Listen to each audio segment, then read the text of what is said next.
മധ്യപൂർവേഷ്യയിലെ ആകാശം വീണ്ടും മിസൈലുകളാലും ഡ്രോണുകളാലും പ്രകമ്പനം കൊള്ളുകയാണ്. ദശകങ്ങളായി തുടരുന്ന ഇറാൻ-ഇസ്രായേൽ നെടുയുദ്ധം ഇപ്പോൾ നേരിട്ടുള്ള ഏറ്റുമുട്ടലിലേക്ക് വഴിമാറിയിരിക്കുന്നു. എന്നാൽ ഈ സംഘർഷത്തിന്റെ ഏറ്റവും പുതിയ ഘട്ടം മുൻപത്തേക്കാൾ സങ്കീർണവും അപകടകരവുമാണ്.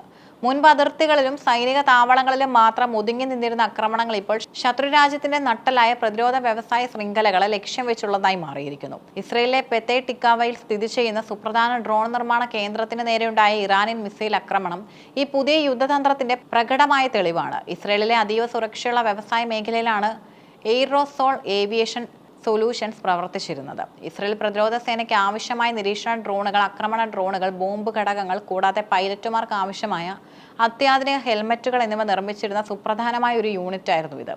ഇവിടേക്കാണ് ഇറാന്റെ മിസൈൽ പതിച്ചത്. ഈ ആക്രമണത്തിന്റെ ആഘാതം വിവരണാതീതമാണ്. സ്ഫോടനത്തിൽ കെട്ടിടത്തിന്റെ ഭൂരിഭാഗവും തകർന്നു വീഴുകയും മെഷീനറികൾ നശിക്കുകയും ചെയ്തു. ഒരു വ്യവസായ കേന്ദ്രത്തെ സംബന്ധിച്ചിടത്തോളം അതിന്റെ അടിത്തറയ്ക്കും ഘടനയ്ക്കും ഏൽക്കുന്ന ആഘാതം ഉൽപാദനത്തെ വർഷങ്ങളോളം പിന്നോട്ടടിക്കും. ഈ കേന്ദ്രത്തിന്റെ നാശം ഇസ്രയേലിന്റെ ഡ്രോൺ വിതരണ ശൃംഖലയിൽ വലിയൊരു വിടവ് സൃഷ്ടിച്ചിരിക്കുകയാണ്. യുദ്ധഭൂമിയിൽ സൈനികർക്ക് കൃത്യസമയത്ത് ഡ്രോണുകളും അനുബന്ധ ഉപകരണങ്ങളും എത്തിക്കാൻ കഴിയാത്ത സാഹചര്യം ഇത് സൃഷ്ടിക്കുന്നു. ഈ ആക്രമണത്തിൽ ഏറ്റവും ശ്രദ്ധേയമായ വശം ഇറാൻ എങ്ങനെയും ലക്ഷ്യസ്ഥാനം കൃത്യമായി കണ്ടെത്തി എന്നതാണ്. അതീവ രഹസ്യ സ്വഭാവമുള്ള പ്രതിരോധ കേന്ദ്രങ്ങൾ പോലും ഇന്ന് പൂർണ്ണമായും സുരക്ഷിതമല്ല. പൊതുജനങ്ങൾക്ക് ലഭ്യമായ വിവരങ്ങൾ, ഉപഗ്രഹ ചിത്രങ്ങൾ, സോഷ്യൽ മീഡിയ വിവരങ്ങൾ എന്നിവ കോർത്തിണക്കി തയ്യാറാക്കുന്ന ഓപ്പൺ സോഴ്സ് ഇന്റലിജൻസ് ഉപയോഗിച്ചാണ് ഇറാൻ ഈ കേന്ദ്രത്തിന്റെ സ്ഥാനം തിരിച്ചറിഞ്ഞതെന്ന് കരുതപ്പെടുന്നു. കമ്പനി സിഇഒ തന്നെ ഈ സംശയം പ്രകടിപ്പിച്ചിട്ടുണ്ട്. ആധുനിക യുദ്ധത്തിൽ മിസൈലുകളെ പോലെ തന്നെ മാരകമായ ആയുധമാണ് വിവരങ്ങൾ. ശത്രുവിന്റെ ശക്തി കേന്ദ്രങ്ങൾ ഡിജിറ്റൽ ഭൂപടങ്ങളിൽ കൃത്യമായി അടയാളപ്പെടുത്താൻ സാധിക്കുന്നത് ഭൂപരിധിയില്ലാത്ത ആക്രമണങ്ങൾക്ക് കരുത്തു പകരുന്നു. എന്തുകൊണ്ടാണ് ഇറാൻ സൈനിക താവളങ്ങൾക്ക് പകരം ഫാക്ടറികളെ ലക്ഷ്യം വെക്കുന്നത്? ഇതിന് പിന്നിൽ വ്യക്തമായ ഒരു സൈനിക തന്ത്രമുണ്ട്. ഒരു യുദ്ധവിമാനമോ ടാങ്കോ തകരുന്നതിനേക്കാൾ ഫലപ്രദമാണ് അവ നിർമ്മിക്കുന്ന ഫാക്ടറി തകർക്കുന്നത്. ഒരു ടാങ്ക് തകർന്നാൽ മറ്റൊന്നിന് പകരം വയ്ക്കാം, എന്നാൽ ഫാക്ടറി തകർന്നാൽ നൂറുകണക്കിന് ടാങ്കുകളുടെ നിർമ്മാണം നിലയ്ക്കും. ഇസ്രായേൽ അതിന്റെ സാങ്കേതിക മികവിലാണ് യുദ്ധങ്ങളിൽ വിജയിക്കുന്നത്. ഈ സാങ്കേതികവിദ്യ വികസിപ്പിക്കുന്ന ലാബുകളും പ്ലാന്റുകളും തകരുന്നതിലൂടെ ഇസ്രായേലിന്റെ ആഗോള പ്രതിരോധ വിപണിയിലെ സ്വാധീനത്തെയും സൈനിക കരുത്തിനെയും ഒരേ സമയം ദുർബലപ്പെടുത്താം. പ്രതിരോധ ഉൽപ്പന്നങ്ങളുടെ കയറ്റുമതി ഇസ്രായേൽ സമ്പദ് വ്യവസ്ഥയുടെ വലിയൊരു ഭാഗമാണ്. കോടിക്കണക്കിന് ഷെക്കലുകളുടെ നഷ്ടം ഈ ആക്രമണം വഴി കമ്പനിക്കും രാജ്യത്തിനും ഉണ്ടായിട്ടുണ്ട്. പുതിയ നിക്ഷേപങ്ങളെയും രാജ്യാന്തര കരാറുകളെയും ഇത് പ്രതികൂലമായി ബാധിക്കും. ഭൗതികമായ നാശനഷ്ടങ്ങൾ വലുതാണെങ്കിലും ഇസ്രായേൽ അത്ര വേഗത്തിൽ തളരുന്ന രാജ്യമല്ല. എയ്റോസോൾ ഏവിയേഷൻ അധികൃതർ വ്യക്തമാക്കുന്നത് പ്രകാരം അവരുടെ പ്രധാനപ്പെട്ട ഡേറ്റാബേസുകളും നിർമ്മാണ ഫയലുകളും ഡിജിറ്റൽ ക്ലൗഡ് സംവിധാനങ്ങളിൽ സുരക്ഷിതമാണ്. അതായത് ഒരു കെട്ടിടം തകർന്നാലും ആയുധങ്ങൾ നിർമ്മിക്കാനുള്ള അറിവ് നഷ്ടപ്പെട്ടിട്ടില്ല. അവശേഷിച്ച ഉപകരണങ്ങൾ വീണ്ടെടുക്കാനും ഉൽപാദനം മറ്റൊരു സുരക്ഷിത കേന്ദ്രത്തിലേക്ക് മാറ്റാനുമുള്ള ശ്രമങ്ങൾ യുദ്ധകാലാടിസ്ഥാനത്തിൽ പുരോഗമിക്കുകയാണ്. സമാനമായ ഉൽപ്പന്നങ്ങൾ നിർമ്മിക്കുന്ന മറ്റ് പ്രതിരോധ പങ്കാളികളുമായി ചേർന്ന് വിതരണം തടസ്സപ്പെടുത്താതെ നോക്കാൻ ഇസ്രായേൽ ശ്രമിക്കുന്നു. ജീവനക്കാർ തന്നെ നേരിട്ട് രക്ഷാപ്രവർത്തനങ്ങളിൽ പങ്കെടുത്തത് ഈ പ്രതിസന്ധി ഘട്ടത്തിലും അവരുടെ ഐക്യത്തെ സൂചിപ്പിക്കുന്നു. ആധുനിക യുദ്ധങ്ങളിൽ ഡ്രോണുകൾക്ക് വലിയ സ്ഥാനമുണ്ട്. റഷ്യ-യുക്രൈൻ യുദ്ധം ഇതിന് മികച്ച ഉദാഹരണമാണ്. ചെലവ് കുറഞ്ഞതും എന്നാൽ വലിയ നാശനഷ്ടങ്ങൾ വരുത്താൻ ശേഷിയുള്ളതുമായ ഡ്രോണുകൾ സൈന്യത്തിന്റെ കണ്ണും കാതും ആയുധവുമാണ്.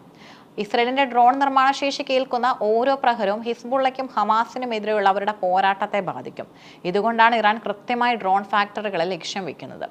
ഈ ആക്രമണം സൃഷ്ടിക്കുന്ന സാമ്പത്തിക തരംഗങ്ങൾ ഇസ്രയേലിന് പുറത്തേക്കും വ്യാപിക്കും. ലോകത്തിലെ പല രാജ്യങ്ങളും തങ്ങളുടെ പ്രതിരോധ ആവശ്യങ്ങൾക്കായി ഇസ്രയേലിനെ ആശ്രയിക്കുന്നുണ്ട്.